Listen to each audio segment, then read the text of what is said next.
बिस्मिल्लाहिर्रहमानिर्रहीम, अस्सलाम वालेकुम। मैं शाहिद सकलैन हूँ। आप मुझे मेरे यूट्यूब चैनल, फेसबुक पेज पे देख रहे हैं। आज 6 सितंबर है, जुमातुल मुबारक का दिन है। बहुत अफसोसनाक वाक़या आपके साथ शेयर करना है सऊदी अरब से, जहाँ पर एक नौजवान पाकिस्तानी उसको बड़ी बेदर्दी से कत्ल किया गया। इस मामले को डकैती का रंग देने की कोशिश की गई, लेकिन बाद में पुलिस ने जब तफ्तीश की तो पता चला कि जी इसका कत्ल हुआ है। और फिर जब तफ्तीश को आगे बढ़ाया गया वहाँ पे, तो पता ये चला कि इसका कत्ल किसी और ने नहीं, बल्कि इसके दोस्त, इसके रूममेट और एक पाकिस्तानी ने किया है। और ये मामला जो है कुछ ज़्यादा नहीं था, बल्कि महज़ 2500 रियाल का था। बहुत ही अफ़सोसनाक वाक़या पेश आया। आप लोगों ने अक्सर वीडियोज़ देखी, कुछ दोस्तों ने मुझे कमेंट्स में लिखा हुआ था कि जी शायद भी आप इस वाक़ये के हवाले से बात क्यों नहीं कर रहे। मैंने तफ़सील लेने की कोशिश की है, जितनी मुझे तफ़सील मिली है इस वाक़ये के हवाले से कोशिश ये करूँगा कि आप आज आपके सामने जो है इस वीडियो में पेश करूँगा। आपको पता है कि पैसा, लालच, ये सारी चीज़ें जो है ये अक्सर व बेशतर इंसान से ऐसा काम करवा देती हैं जिसकी सज़ा उसे शायद सारी उम्र भुगतनी पड़ती है। और सऊदीया में भी ऐसा ही हुआ उस शख्स से। ये 2 दोस्त थे जी, एक का ताल्लुक आज़ाद कश्मीर हजीरा से है, जो मुझे पता चला है, और ये 2 बेटियों का बाप था, घर का वाहिद कफ़ील था, और इत्तलात ये हैं कि इसकी कोई 7-8 बहनें हैं। ये वाहिद लड़का था जो कत्ल हुआ है, इसका ताल्लुक आज़ाद कश्मीर से था, और जिसने कत्ल किया है उसका ताल्लुक कहूटा, रावलपिंडी से था। ये दोनों वहाँ मेहनत मज़दूरी करने के लिए सऊदीया में मुकीम थे। कुछ अरसा पहले ही ये लड़का जो है, जो मकतूल है, ये कुछ अरसा पहले ही गया था, और घर घर का, जैसे मैं आपको बता रहा हूँ, वाहिद चश्म-ओ-चिराग था, और वाहिद ये वो सारा जो है पैसे कमा रहा था। अब वहाँ पे ये कमरे में मौजूद थे। हुआ कुछ यूँ, ये दोनों बड़े अरसे से इकट्ठे रह रहे थे, इनको एक-दूसरे की चीज़ें पता थीं, सब कुछ। कमरे में बैठे हुए जो मकतूल है लड़का, जो हजीरा का है, आज़ाद कश्मीर का, इसको मैसेज आया मोबाइल के ऊपर बैंक की तरफ से कि आपके अकाउंट से 2500 रियाल जो है वो विथड्रॉ हुए हैं। आपको पता है बैंक में जब आप ट्रांज़ैक्शन करते हैं आपको मैसेज आ जाता है, और एटीएम विथड्रॉल था। तो वो बड़ा परेशान हुआ, उसने कहा यार ये कैसे हो गया? अच्छा, अक्सर व बेशतर फ्रॉड भी होते हैं, स्कैम्स होते हैं। सिर्फ़ पाकिस्तान में नहीं है, सऊदीया में मैंने बात की है, दोस्तों से मुझे बताते हैं कि सऊदीया में ये होता था कि जी आपको एक मैसेज आता था, उसके बाद वो क्लिक करने वाला आप क्लिक करते थे, उसके बाद आपको एक कॉल आती थी, और कॉल आने के बाद आपके अकाउंट से पैसे निकल जाते थे। ये सऊदीया में ये काम है, मुझे सऊदीया के देखने वाले ये इसको कन्फर्म कर सकते हैं कि जो पाकिस्तान में फ्रॉड होता है, इस तरह का सऊदीया में भी होता है। मैसेज आया, कॉल किया आपने, तो आपके अकाउंट से पैसे फ़ारिग हो गए। तो इस बेचारे को भी परेशानी हो गई, और इसने ये समझा कि यार कहीं ऐसा तो नहीं है कि मेरे साथ भी कोई फ्रॉड वगैरह हो गया, क्योंकि बैंक से ओरिजिनल मैसेज था। तो इसलिए इसने अपने एक और दोस्त को कहा, और उसे कहा कि जी मेरे साथ तो ये प्रॉब्लम हो गया, क्या करूँ?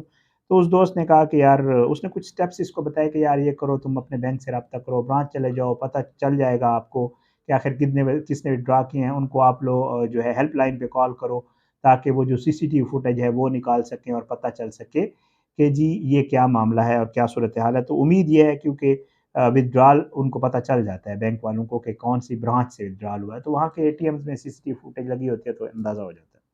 बहरहाल इसने कहा ठीक है, मैं फिर ऐसे ही कर लेता हूँ।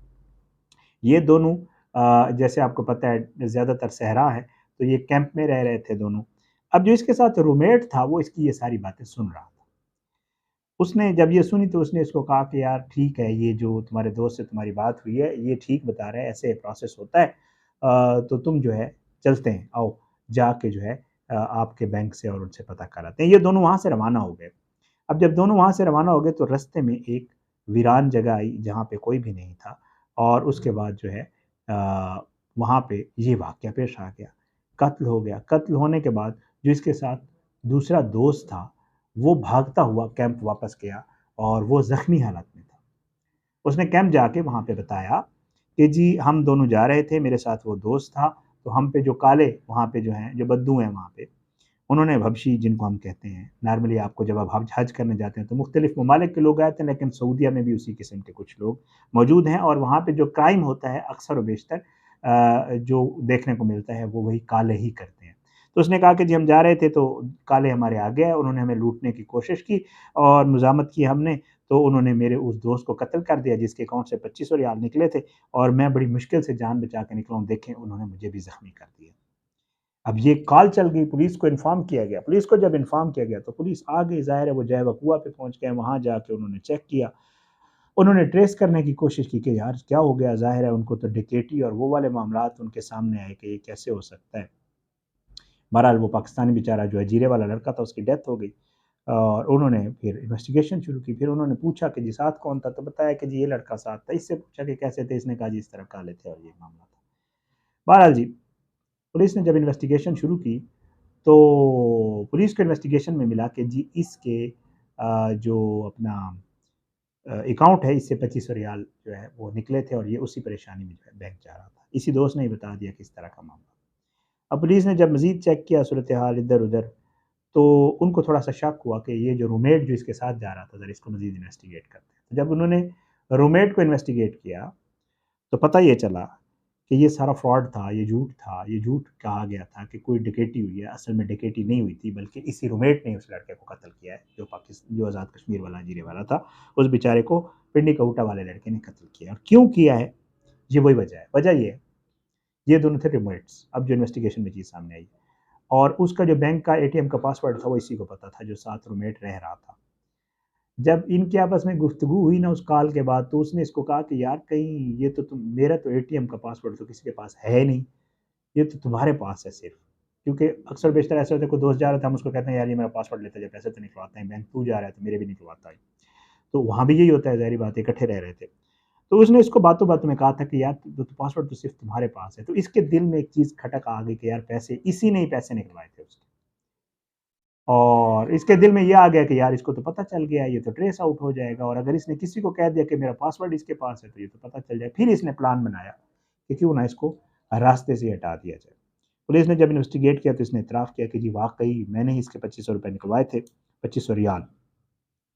और फिर उसके बाद हम जा रहे थे तो मैंने सोचा कि जी क्या करूँ? तो फिर मेरे ज़हन में ये आया कि मैं अगर कालू का नाम लूँगा, तो जो वहाँ पे तो हबशी वग़ैरह जो ये काम करते हैं, तो फिर शक मेरे पे किसी का नहीं जाएगा और ज़ाहिर बात है एक डकैती और वो वाला मामला और जगह भी ऐसी थी, किसी ने इनको देखा नहीं और सीसीटीवी फुटेज और वो वाले मामलात तो थे ही नहीं। तो कहता है कि जी मैंने ये समझा कि ये मामला आसानी से सॉर्ट आउट हो जाएगा और मैं बच जाऊँगा और पैसे भी जो है वो 2500 मेरे पास रह जाएँगे और ये सारी जो अफ़सोसनाक वाक़या पेश आया वो कुछ इस तरह का था। देखें 2500 रियाल की खातिर उसने वहाँ पे अपने साथ रहने वाले, 2500 रियाल कितने पैसे होते होंगे?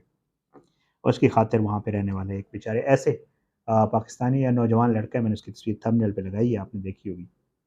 उसको जो है वो इस तरह कत्ल किया और फिर उसके बाद ये सोचा कि शायद गिरफ़्तार जो है नहीं होगा, लेकिन गिरफ़्तार भी हो गया। आज जुम्मा है, मैंने अभी चेक किया है, इन्फॉर्मेशन आई नहीं है, लेकिन मेरी इत्तलात ये थी कि आज उसको जुम्मे वाले दिन शायद फ़ैसला हो जाना था इसका, क्योंकि सऊदीया में ये होता है जब चीज़ क्लियर हो जाती है तो फिर उसके बाद इतनी देर नहीं लगती, जल्दी उसको डिसाइड कर देते हैं। तो मेरी इत्तलात ये है कि आज वाले दिन, जुम्मे वाले दिन इसका कोई वहाँ पे डिसीज़न होना था। मैंने चेक किया है लेकिन मुझे अभी तक उसकी फ़ॉलो अप नहीं मिला है कि जी क्या हुआ? आज अदालत में इसको पेश किया गया, नहीं किया गया, क्या सूरत-ए-हाल थी, ये सारी चीज़ें। तो मेरी कोशिश ये है आज कल में जो ही इसकी इंशाअल्लाह इन्फॉर्मेशन मुझे मिलेगी, इसको क्या सज़ा हुई है, क्या सूरत-ए-हाल है और इसको आगे क्या इस केस में होने जा रहा है, कोशिश करूँगा इंशाअल्लाह किसी वक़्त उसके ऊपर दोबारा आपको वीडियो करके जो है वो अपडेट भी करूँगा कि इस मामले का आगे हल क्या निकला है। बहुत ही अफ़सोसनाक ओवरसीज़ पाकिस्तानीज़ के हवाले से अक्सर और बेशतर मैं बात करता रहता हूँ और कोशिश ये होती है कि उनके साथ या उनकी तरफ से किए जाने वाले जो भी मामलात होते हैं, वो आपके साथ शेयर करता हूँ और ज़ाहिर है अफ़सोसनाक जो अमर इस चीज़ में जो सबसे ज़्यादा, एक तो कत्ल हो गया नौजवान था, दूसरा ये है कि घर का वाहिद कफ़ील था, मैं आपको बता चुका हूँ। तो बेटियाँ भी हैं मुझे पता चला है और साथ में बहनें भी हैं, वालिदैन भी हैं और उनका ये ज़ाहिर है वो बेचारा गया होगा पैसे-वैसे जमा करके वहाँ गया होगा, आसान तो है नहीं जाना और उसने अपना इकामा वग़ैरह लगवाया होगा, जॉब के लिए कुछ किया होगा उसने। ये वाक़या पेश आया, आपने मुझे भेजा हुआ था कमेंट्स में कि शायद भी इसका ज़रा इन्फॉर्मेशन चेक करें। मुझे जितनी भी इन्फॉर्मेशन मिली कोशिश की आपके साथ शेयर करूँ इंशाअल्लाह अगली किसी वीडियो में आपसे मुलाकात ज़रूर होगी। आपसे दरख्वास्त है कि अगर आपने अब तक मेरा यूट्यूब चैनल सब्सक्राइब नहीं किया, मेरे यूट्यूब चैनल को सब्सक्राइब करें। फेसबुक पेज पे वीडियोज़ अपलोड होती हैं, फेसबुक पेज को भी लाइक करें और वीडियोज़ को लाइक शेयर किया करें। अपना feedback, comment, social media messages या व्हाट्सएप मैसेज की सूरत में आप मुझे दे सकते हैं। इंशाअल्लाह अगली वीडियो में मुलाकात होगी, लेकिन बशर्ते ज़िंदगी इजाज़त दें। पाकिस्तान ज़िंदाबाद। अल्लाह हाफ़िज़।